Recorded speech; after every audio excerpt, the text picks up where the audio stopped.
అధ్యక్ష, ఇతగాడు ఒక అమ్మాయిని తీసుకొచ్చి మేము భార్యాభర్తలు అని చెప్పి మా ఇంట్లో అద్దెకి దిగాడు. నాకెందుకో వీళ్ళు భార్యాభర్తలు కాదనిపిస్తుంది. అధ్యక్ష, మేము నికార్సైన భార్యాభర్తలం, ఆదర్శ దంపతులం. ఆదర్శ దంపతులా? అసలు ఆ పదానికి అర్థం తెలుసారా నీకు? నీకు తెలుసా? ఆదర్శ దంపతులు అంటే ఎలా ఉండాలి? పొద్దున్న లేచినప్పటి నుంచి రాత్రి 9 వరకు గొడవ ఆడుకోవాలి.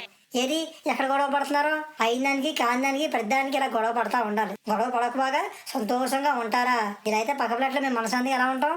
వీళ్ళు హ్యాపీగా ఉండి మేము ఎలా బాగుపడతాం అధ్యక్ష? అది కూడా కరెక్ట్ కదమ్మా.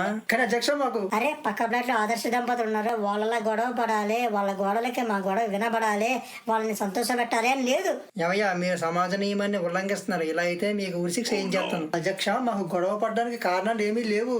మొగుడు పిల్లల గొడవలు అంటే నా కారణంగా వస్తాయి. కారణాలు కావాలంటే ఎదవకే.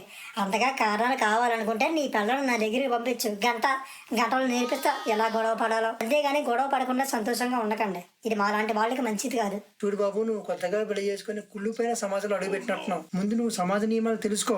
భార్యతో గొడవ పడటం ఎలా, భర్తతో గొడవ పడటం ఎలా అనే 2 పుస్తకాలు మార్కెట్లో అవైలబుల్ గా ఉన్నాయి.